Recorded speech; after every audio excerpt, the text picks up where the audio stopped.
Hello my friends, it's the Game Boy Geek here, and today we find ourselves in a world of shifting realms. You'll be sending out scouts to collect resources, recruiting soldiers to protect their scouts, building structures to gain powers and earn victory points, while story cards and individual tasks add intrigue and complexity to the gameplay. Each of the 5 realms has a different board layout and structures, story cards, tasks, and end conditions. In total, there's 60 different possible layouts to provide strategies and varying paths to victory. Shifting Realms is for 2 to 4 players, takes 60 minutes to play, for ages 10 and up, and is published by Soaring Rhino Games. Today, we'll be doing a rule school where I'll teach you how to set up and play the game so that you don't have to read the rulebook yourself. Now, I've placed timestamps below me in the description of this video just in case you want to jump to a specific section of the rules. Without further ado, let's get started.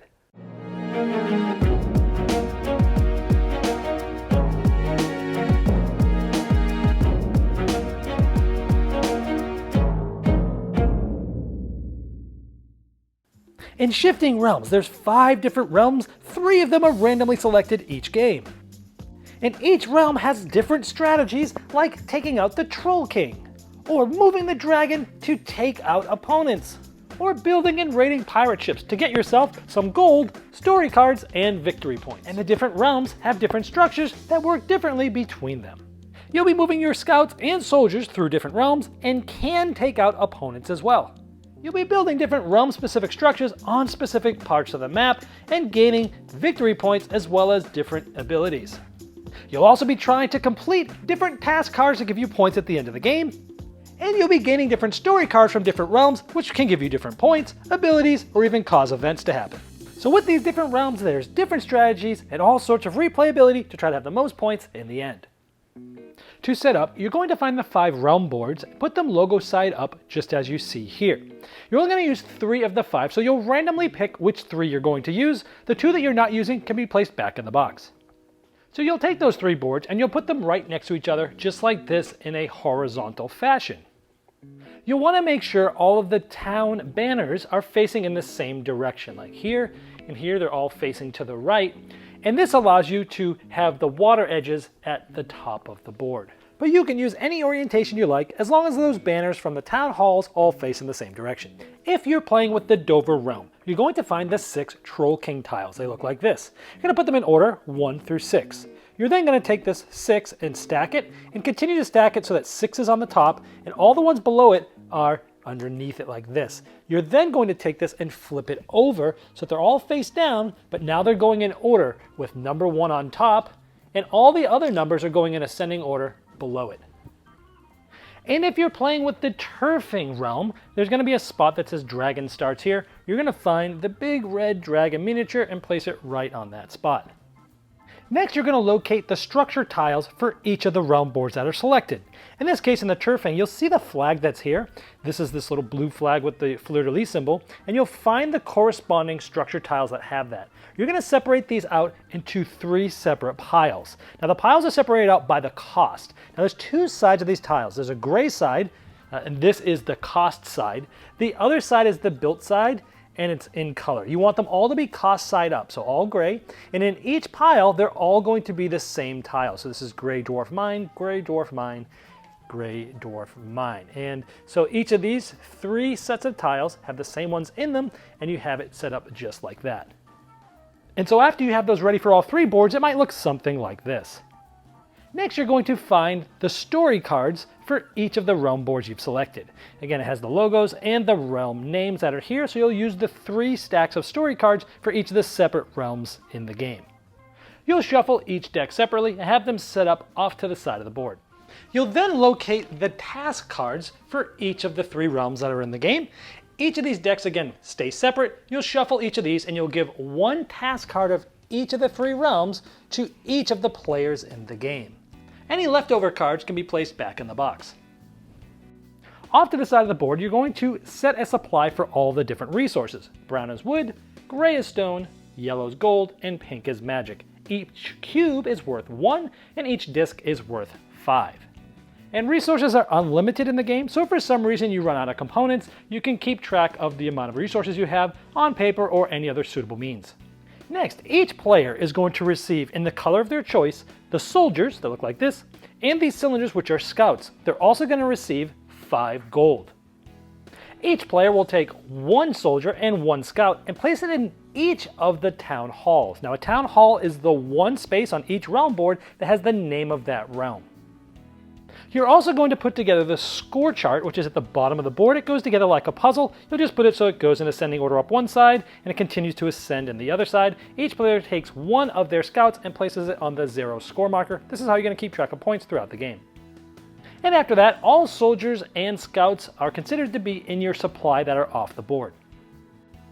You're going to find these turn order cards. They have turn order on one side and a player aid on the other side. You're going to be bidding for turn order for the whole entire game. This only happens once at the beginning of the game. Now, you'll use a certain amount of these depending on the amount of players there are playing. In a 4-player game, you use all 4. In a 3-player game, you use 1 through 3. And in a 2-player game, you use just 1 and 2. Well, here we're playing a 3-player game, so we'll just keep it just like this. Now, how the bidding works is everyone started with 5 gold, if you remember. Everyone is going to take a certain amount of gold, anywhere between 0 and that 5, and they're going to put it in their hands, and then once everyone's ready, players will show how much they've bid. Now, the player who bid the most will get to choose first, and they can choose any one of these turn order cards. Let's say they choose first. Now, notice first is just first turn order, and it doesn't have any benefit. The other ones give you some resources. This is important because depending on where you are in turn order, you might have less turns than the other players at the end of the game. So let's say the first player, the one that bid the most, spends their gold to the general supply and takes this. Let's say the next 2 are actually tied. Anytime there's 2 players or more that are tied, the remaining cards are shuffled and they're dealt out to the tied players. Whoever gets the lower number would then get to decide which turn order card they'd want, and then the next tied player in the lower turn order card that was given to them would then select. The object of the game is to have the most points at the end of the game, and generally you'll be scoring points by paying costs and building certain structure tiles to give you points, by fulfilling objectives on the 3 different task cards that you got at the beginning of the game for each of the 3 realms you're playing in, and possibly from story cards from the different realms. Now, the game is going to be played in turn order that you bid on at the beginning of the game, and on your turn, you're going to simply perform 3 actions and then collect resources. The 4 possible actions you can take are recruit units, move, build structures, and draw a story card. Now, most of these actions, all except the draw a story card, you can do as many times as you want on your turn up to your 3 actions. However, the draw a story card is the only one that you can only do up to twice per turn. So remember, you have up to 3 actions. Let's first talk about move. To move, you can move any number of your units from one space to any other space up to 3 spaces away. And when moving, you always can go orthogonally, never diagonal. So I could take 1 or both of these, because as many units as you want that are in the same space, and I can go, let's say 1, 2, 3, for example. Now, they all have to move the same distance. You can't drop any off and keep the other ones moving. Now, you can move on or through any spots that has opponent units there as well. Now, that's one action. You could move again, but you can't use the same units that you've already moved that turn, so I could not move either of those 2 units with another move action. Anytime one of your scouts ends its movement on one of these spaces that has an empty collection spot, you can move your scout there. If they're full, you don't move them there, you just leave them in the normal space. Now, sometimes when you move a scout to a spot, there might not be any open collection spots. However, different things might cause some of these to open up. At the beginning of your turn, if you ever have a scout on a space that has an empty collection space, you can move it right to it. Another action you can take is to build a structure. Now, to build a structure, you must build it on either the spot that you're on or an orthogonally adjacent spot that does not already have a structure. Or you could build adjacent to a structure that you already own. Now, you can only build one of the structure tiles that correspond with the realm board that you're building it in that you've set up at the beginning of the game. And the structure itself will have a space type that it must be built on. For example, that's grass, that's the mines. And here you can see all the board spaces and space type symbols. For instance, the forest, water's edge, quarry, ruins, mine, and so forth. So let's say we wanted to build this gray dwarf tunneling workshop. Now, for here, we need to spend 2 wood, 1 stone, and 1 gold. Those are resources you'll be collecting. We'll talk about collecting resources in just a moment. Also keep in mind, pink is the magic resource. Any 3 magic or pink cubes can be turned in for any 1 resource as you're buying or building the structure. So remember, you can build next to a structure you already own, but the ones next to here do not follow this key, which is grasslands. And here we have a mine, and a quarry, so they could not be built adjacent to this one that we already own. But it could be built on this spot where I have a unit that's grass, or adjacent to where that unit is here that is grass as well. So when you build it, what you're going to do is spend those resources, and you're going to flip this over and place that unit back on it. Now when you do that, you'll immediately take a cylinder from your supply, which are normally scouts, and place it right on here. It's no longer a scout, it's an ownership marker. And notice that some structures give you an ability. Now when you build a structure, you'll get immediately the amount of points shown. This is 3 points, so we'll immediately move that up to 3, just like that. Now after you build a structure tile, if you have soldiers on there, you may move all of them to the town hall space in that realm if you'd like to. Now that you've seen how structures are built, let's talk about recruiting units, because the structures have something to do with that. To recruit units, you spend 1 gold to the supply, and you can recruit any 2 of your units. It could be 2 scouts, 2 soldiers, or 1 and 1. Let's say we want to do 1 and 1. Now you can place those units either on any of the 3 town halls on the different realms, or you can place them on any structures that you own. Now you can place them both in the same spot, or you can split them up any way you see fit.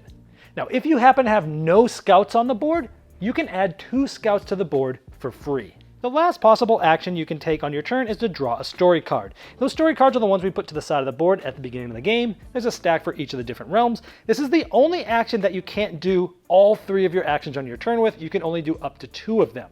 To take this action, you'll take the top card of any of the story card decks. Now there's different types of story cards. There's some of them that are events. And those, if it says now, you'll do what that event says and you'll discard that story card. In this case, gain 3 gold. Some of them will say event later. Those you'll place face down in front of you, and you can use them on any future turn, but not the turn that you got it. The now or later events can be played now, immediately, and then discarded, or face down in front of you and done on a future turn. And some of them are permanent that will happen at the end of the game. These will get put face down in front of you and they'll resolve at the end of the game. We'll get to that later.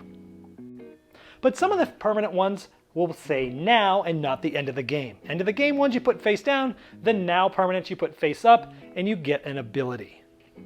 A few more rules about the story cards. You can get a story card even if you have no units on that realm's board. If you take the last card of a certain realm story card, you do not do anything with this card deck. It stays empty and there's no draw deck again. And there's no limit as to how many story cards you can have. Now, after you've taken your 3 actions, you will collect resources. Every collection spot that you have a scout on will collect the resource shown. So in this case, you'd get 1 wood. But if it looked like this, you'd get 2 wood because you have 2 scouts there. At any time, before or after an action on your turn, you can choose to fight an opponent's units that are on the same space of 1 or more of your soldiers. However, a fight can never happen on a structure tile or in any of the 3 town halls in the different realm boards. If you have a soldier and there's players' unprotected scouts, meaning there's no soldiers of that type, you can remove 1 scout for each soldier you have there. For example, I have 1 soldier. I could choose either the red or the black, not both of the different opponents, just 1, to take that scout and destroy it. That would go back to that player's supply.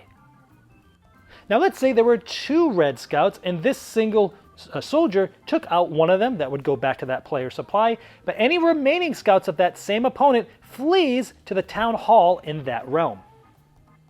Now if that same thing happened, this soldier destroyed this scout, back to that player's supply, this one flee to the town hall, and if I had a scout here, it could now move into the collection spot that has been opened up.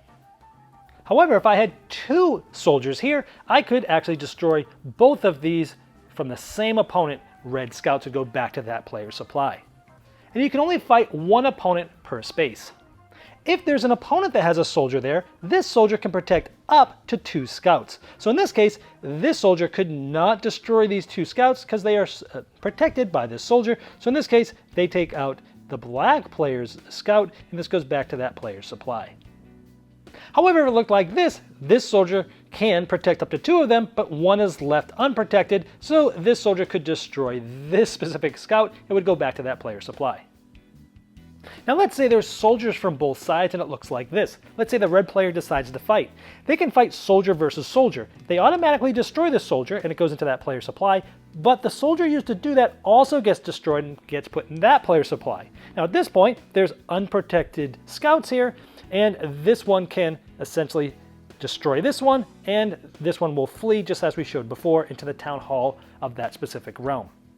And keep in mind, that actually took 2 fights, one for soldier versus soldier, and a second fight for this soldier to take out that specific scout. When fighting in a 2-player game, it takes 2 soldiers in order to take out a soldier of another opponent. Turns will continue in that turn order until one of 2 things happen. Either 2 of the 3 game objectives have been met. For example, this one says all 6 of the Troll King tokens are gone. If you remember at the beginning of the game, we set up those green Troll King tokens on that Troll King. We're going to talk about all the different realm-specific rules in just a moment, but just know that the game ends when either any 2 of the game-ending objectives are completed from the different story cards, because as you can see, each of the story cards have a different game-ending objective, and they're all the same regardless of which card it is within the same deck of story cards for that realm. It also can end if all 3 realms have all of their structure tiles built. So if either of those happens, the game ends immediately, with one exception: the player that ended the game, either by completing the second ending objective from the story cards or by building the very last structure, still gets to collect resources. Each player will then also gain points based upon any end of the game story cards. You'll also score points for any completed task cards like you see here, 3 victory points for 4 gold, and so on and so forth. You'll also get 1 point for each 5 resource cubes of any type, but the ones on any task cards do not go towards that. So here we have 5 cubes, this is 1 point, and these are completed, so they'd score the points on the card. At that point, whoever has the most points is the winner. If it's tied, whoever has built the most structured tiles is the winner, and if it's still tied, they share the victory. I'm going to go over some of the realm-specific rules. For the turfing, some of the story cards allow you to move the dragon up to 4 spaces and gain 1 victory point. When moving the dragon, you must move it orthogonally, never diagonally. It can move through town halls, but it can never end its movement there, and none of the units in a town hall ever get affected. So let's say we're going to move it 4. Let's say we go 1, 2, 3, 4. As you move through a spot, you must remove one of the units that's there. If there's multiple units, you get to decide which one's removed, and it gets given back to that player's supply. You can never move back to the same spot that you moved from when moving the dragon those 4 spaces. And the dragon can be moved through and to other realms, and it still acts the same way. Now, nothing can move onto a space where a dragon is, and you can't build structures there. However, let's say this dragon removed a different unit. This unit can move away from it on their turn. Also, the dragon can fly through the Troll King space, but it never affects any units there. Now, when the 6th card is drawn of the dragon attacks from the story card deck, after moving, the dragon goes on top of the Tyrfing story card deck, and it will no longer be moved for the rest of the game. And if that card happened to have been the last card of the game, you still move the dragon before ending the game. In the Libertatia realm, if you own a pirate ship and you have a soldier there, for an action, you can lay that soldier down and do a pirate raid. You're going to get 2 gold, 2 victory points, and a story card. Now, you can only have a maximum amount of 4 soldiers that have done a pirate raid on any given ship that you own, and these, even when laid down, are still considered soldiers. And the end game condition for this realm is a player has gone on 4 pirate raids, meaning they've had 4 soldiers laid flat down, and 2 buried treasure structures have been built. If you're playing on the Dovre realm, you can move 2 soldiers onto the Troll King using the same normal movement rules. These 2 soldiers get destroyed, get put back in your supply, and you'll take the top Troll King tile. This tile will go in front of you. You'll get the point shown, in this case 2, and you'll also collect this wood and gold each time you collect resources for the rest of the game. And once the last of the 6 Troll King tiles is taken, that triggers the end game condition for that realm. And when playing on the Anunna realm, the end game objective is once this last story card is drawn. And if playing on the Alheim realm, the game ending condition is all 3 elven castles are built. Well, I hope this helped you dive right into Shifting Realms and get to the fun quicker than you normally would if you had to read the rulebook yourself. Now, if you have further questions about the rules, I've placed the link below me in the description of this video, and that's the best place to ask them, since I'll be notified, but so will Soaring Rhino Games. This has been the Game Boy Geek, breaking down barriers, growing relationships through board games by helping you find the next one you'll love.